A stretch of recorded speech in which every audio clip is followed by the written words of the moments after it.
Pagkalipas ng 2 taon, habang natutulog si Jason, nagkaroon siya ng nakakapangilabot na bangungot. Malabo ang memorya niya ngunit alam niyang mahalaga ito. Sa kanyang paggising, basang-basa na ang kanyang katawan sa pawis. Nag-aalalang pinagmamasdan ni Marie ang kanyang mataas na temperatura kaya nagmamadali siya upang aliwin siya. Bagamat lumipas ang oras, nagpatuloy ang pakikipaglaban ni Jason sa amnesia. Ang kanyang nakaraan ay nagbabalik sa kanya sa magkakahiwalay na mga flashback, ang kanilang kahulugan ay mailap.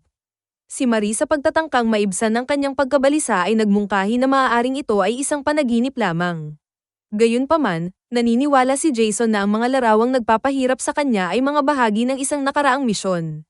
Bilang tugon, hinikayat siya ni Marie na isulat ito tulad ng ginawa niya sa iba pang mga maliliit na alaala, isang proseso na ginamit nila sa paglipas ng mga taon upang pagsamasamahin ang kanyang nakalimutang nakaraan. Sa Berlin, isang pangkat ng CIA na pinamumunuan ng Deputy Director na si Pamela Landy ang nakikibahagi sa isang lihim na operasyon na nag-aalok ng $3 milyong sa isang Russian informant para sa mga file ni Nevsky, mga mahahalagang dokumento tungkol sa pagnanakaw ng $20 milyong 7 taon na ang nakararaan. Kasabay nito, si Kirill, isang Russian operative, ay pumasok sa gusali at madiskarteng naglagay ng mga pampasabog sa lugar. Nang sumabog ang mga pampasabog, naganap ang kaguluhan, at sinamantala ni Kirill ang pagkakataon, pinatay ang mga lalaki at kinuha ang parehong file at pera. Gulat at panik ang bumungad kina Pamela at sa kanyang koponan habang nag-aagawan silang tumugon. Nang maglaon, nakipagkita si Kirill kay Yuri, isang mayamang Russian oligarch, na kumuha sa kanya para sa operasyong ito. Nasiyahan sa tagumpay ng misyong ito, itinalaga ni Yuri si Kirill sa isa pang target, si Jason Bourne. Samantala, naglalakad si Jason sa mga kalye ng India nang makita niya si Kirill na nakaparada ang kanyang sasakyan at pumasok sa isang tindahan. Nakilala ang banta, nagmamadaling bumalik si Jason sa kanyang sasakyan at nagmamadaling hinanap si Marie, na nasa dalampasigan. Mabilis niyang isinakay si Marie sa jeep, sinabi sa kanya na nabunyag ang kanilang cover. Nakita sila ni Kirill at mabilis na hinabol sila sa kanyang sasakyan.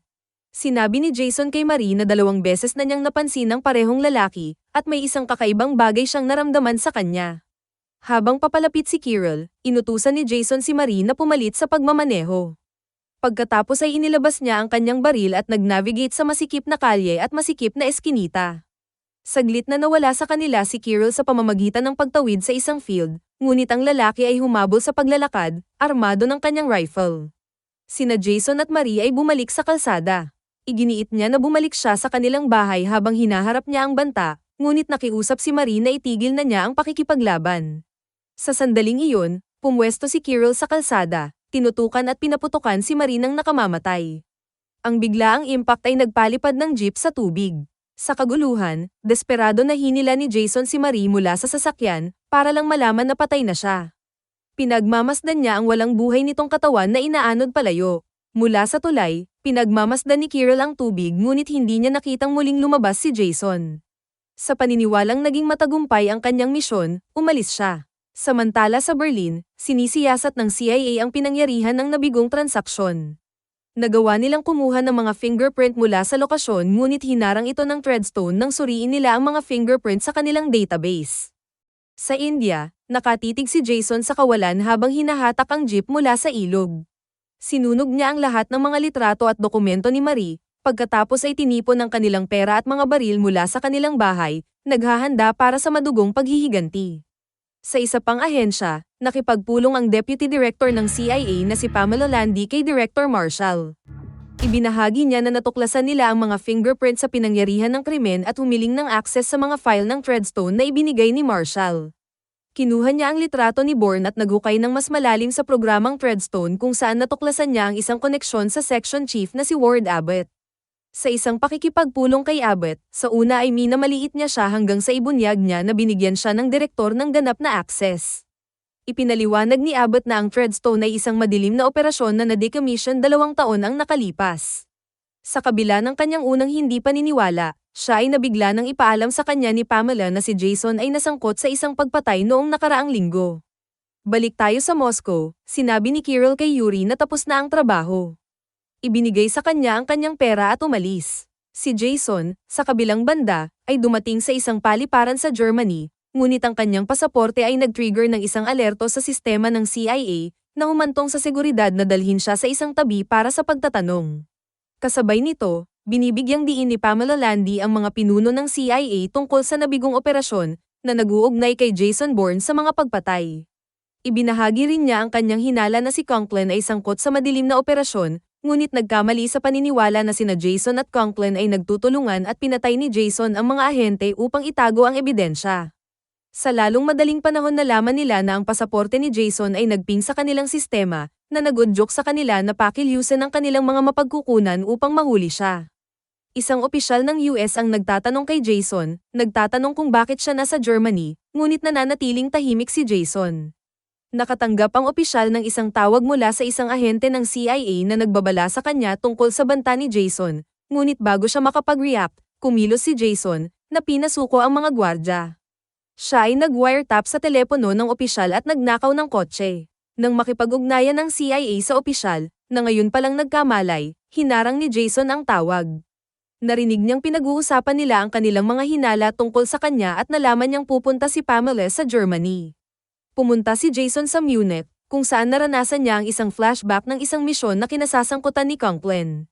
Kasabay nito, sina Pamela at Ward ay nakipagkita kay Nikki, isang dating technician ng Treadstone, upang alamin ang higit pa tungkol kay Jason. Pagdating sa Munich, nahanap ni Jason si Jarda, isang dating ahente ng Treadstone. Habang nakatutok sa kanya ang baril, pinilit niya si Jarda na igapos ang sarili niyang mga kamay. Nagtanong si Jason tungkol kay Conklin at sa Treadstone, nalaman na ang operasyon ay isinara pagkatapos ng pagkamatay ni Conklin. Naniniwala siya na tinutugis siya ng CIA at humihingi ng mga sagot, ngunit walang alam si Jarda sa kanyang kasalukuyang suliranin. Ang telepono ay nagring, na saglit na nakagambala kay Jason, na ginamit ni Jarda bilang isang pagkakataon upang umatake. Nagkaharap sila, habang si Jarda ay bumunot ng kutsilyo. Gayunpaman, nadaig siya ni Jason at gumamit ng magazine bilang isang sandata, na nagpapakita ng kanyang kadalubhasaan sa pakikipaglaban. Bagamat saglit na nagtagumpay si Jarda, kalaunan ay natalo siya ni Jason, gamit ang isang wire upang tapusin siya. Alam na paparating na ang mga ahente ng CIA, binuksan ni Jason ang linya ng gas at mabilis na lumabas sa lugar bago sumabog ang bahay. Pagkatapos ay tumungo siya sa Berlin, kung saan natuklasan niya ang address ng hotel ni Pamela. Matapos malaman ang numero ng kanyang kwarto at pagmasdan ng kanyang pag-alis sa hotel kasama ang kanyang mga bodyguard, sinundan sila ni Jason sa isang taxi upang matukoy ang lokasyon ng kanyang opisina. Mula sa bubong ng isang gusali sa tapat ng opisina ni Pamela, nag-set up si Jason ng isang sniper rifle at nakakuha ng malinaw na tanawin sa kanyang opisina. Tinawagan niya ito, hinihiling na malaman kung bakit siya hinahabol ng CIA. Ipinaalam sa kanya ni Pamela ang insidente sa Berlin, iginiit na pinatay niya ang 2 tao. Gayunpaman, si Jason, na sinusubukang alalahanin ang mga nangyari, ay naniniwalang nagkakamali sila ng bintang sa nakaraang misyon niya. Nang makita si Nikki sa opisina, sinabi ni Jason kay Pamela na balak niyang sumuko. Humiling siya ng isang lihim na pagpupulong kasama si Nikki. Nang mag-alinlangan si Pamela, ipinahayag ni Jason na nakikita niya si Nikki na nakatayo sa tabi niya, na halatang ikinagulat ng koponan. Mariing nakipagtalo si Ward laban sa pulong, na binanggit ang mapanganib na kalikasan ni Bourne, ngunit determinado si Pamela na magpatuloy. Nakaposisyon si Nikki sa itinalagang lokasyon, napapaligiran ng mga sniper at gwardya. Nakatanggap siya ng tawag na nagsasabi sa kanya na sumakay sa isang dumadaang tram, lingid sa kanyang kaalaman na si Jason ay maingat na binabantayan siya. Ang isang protestang nangyayari sa malapit ay humahadlang sa visibility ng CIA. Habang ipinapadala nila ang kanilang mga ahente upang isecure si Nikki, sinamantala ni Jason ang pagkakataong harangin siya at iwasang mahuli. Dinala niya si Nikki sa istasyon ng tren sa ilalim ng lupa. Pinipilit siya para sa mga sagot tungkol sa di umano'y pagtatangka ni Pamela na patayin siya. Ipinaalam sa kanya ni Nikki ang tungkol sa insidente sa Berlin, ngunit iginiit ni Jason na wala siya sa Berlin noong panahong iyon. Nagsimula siyang maghinala na maaaring may kinalaman ng CIA sa pagkamatay ni Marie. Habang nag-i-eavesdrop ang CIA team, kumuha si Jason ng higit pang impormasyon tungkol sa mga file na gustong makuha ni Pamela. Ang mga file na ito ay tila nakalink sa misyon ng Berlin na bumabagabag sa kanyang mga alaala. Gayunpaman, ipinaalam sa kanya ni Nikki na hindi pa siya kailanman binigyan ng anumang mga misyon sa Berlin. Balik tayo sa opisina ng Berlin, patuloy na nagtataguyod si Ward para sa pagliligpit kay Jason, habang si Pamela ay nagpupumilit na maghanap ng mga sagot sa halip na isang katawan. Nagtungo si Jason sa isang coffee shop kung saan sinaliksik niya ang pangalang Neski at natuklasan na siya ay isang politikong Ruso na natagpuang patay sa isang silid ng hotel. Isinulat din niya ang pangalan ng hotel. Samantala, tinukoy ng dating assistant ni Conklin ang mga hindi pagkakapare-pareho sa ulat na nagmumungkahi ng pagkakasangkot ni Bourne sa pagkamatay ng ahente. Iniharap niya ang kanyang teorya kay Ward, na biglang pumatay sa kanya bago niya maiulat ang kanyang mga natuklasan kay Pamela. Kasunod nito, binisita ni Bourne ang hotel kung saan naganap ang pagpatay, na nag-trigger ng higit pang mga alaala ng kanyang misyon. Pinasok niya ang silid na nag-alerto sa staff ng hotel. Ang pulis at ang CIA ay mabilis na nag-react, sinusubukang hulihin siya. Sa loob ng silid, si Jason ay nakaranas ng biglaang pagpapakita ng mga alaala. Pinatay niya si Neski sa utos ni Conklin, at nang dumating ang asawa ni Neski, binaril niya ito at itinanghal ang buong kaganapan. Habang papalapit ang mga pulis sa kanyang silid, nagawa ni Jason na lumabas ng gusali, tumakas sa isang fire escape nang makarating si Pamela at ang kanyang team sa hotel. Napansin siya ng dalawang opisyal at hinabol, sinundan si Jason sa mga lansangan at napadpad sa isang istasyon ng tren. Iniwasan niya ang mga ito sa pamamagitan ng pagtakbo sa mga riles at paglukso sa isang dumadaang bangka. Hiniling ng pulisya na huminto ang bangka, ngunit habang dumadaan ito sa ilalim ng tulay, matalino siyang nagtago roon bago bumalik sa tren, sa huli ay matagumpay siyang nakatakas. Sa pagbalik sa kanyang hotel, nakipag-ugnayan si Ward kay Yuri, ipinaalam sa kanya na kailangan nilang iligpit si Bourne dahil malapit nang matuklasan ni Pamela ang kanilang operasyon.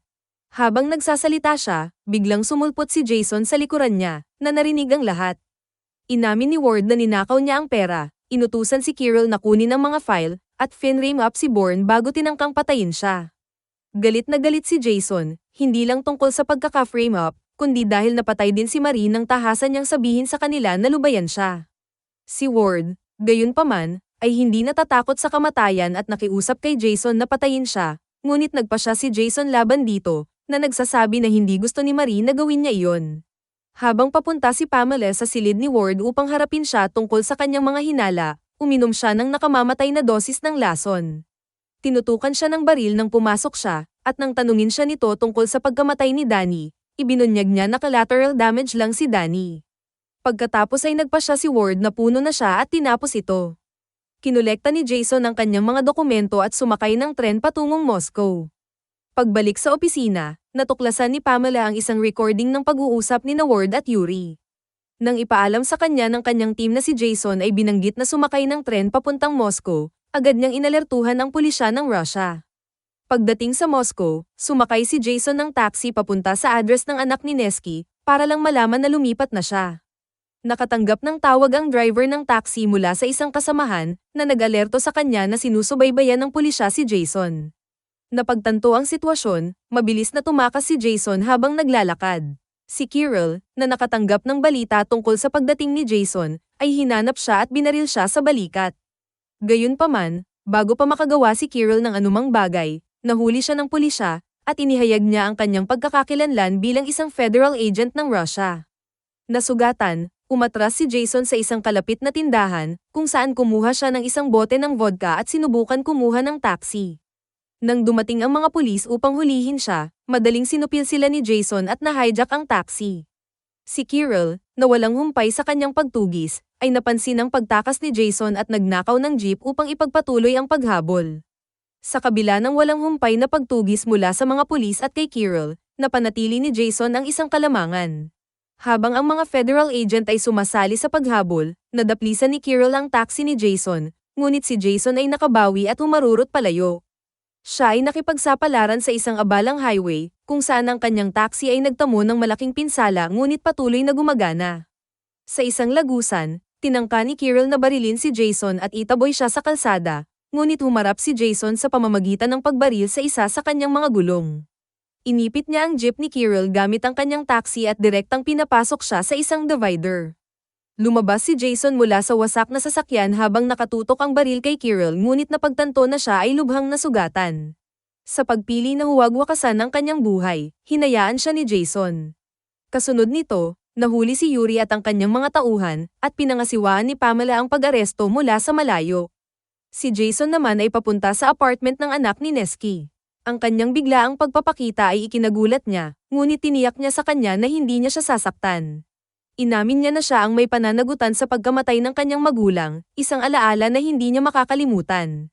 Taimtim na humihingi ng tawad, iniwan niya ang nanginginig na dalaga.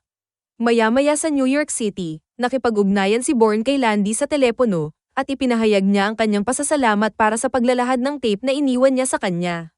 Bilang kapalit, ibinahagi niya sa kanya ang kanyang orihinal na pagkakakilanlan, si David Webb, kasama ang petsa at lugar ng kanyang kapanganakan. Hiniling niya sa kanya na makipagkita sa kanya ng personal, ngunit ang pagmamasid sa kanya ni Jason mula sa malayo ay nagpapahiwatig na siya ay pagod na at kailangang magpahinga. Habang nagtatapos ang pag-uusap, dahan-dahan siyang nag-blend sa mga tao sa lungsod, at naglaho na parang bula. Dito na nagtatapos ang kwento. Sana ay nagustuhan nyo. Mag-subscribe na kung hindi ka pa nakasubscribe. Pindutin na rin ang notification bell at like button upang matulungan ang channel, and leave a comment down below. And as always, thank you for watching.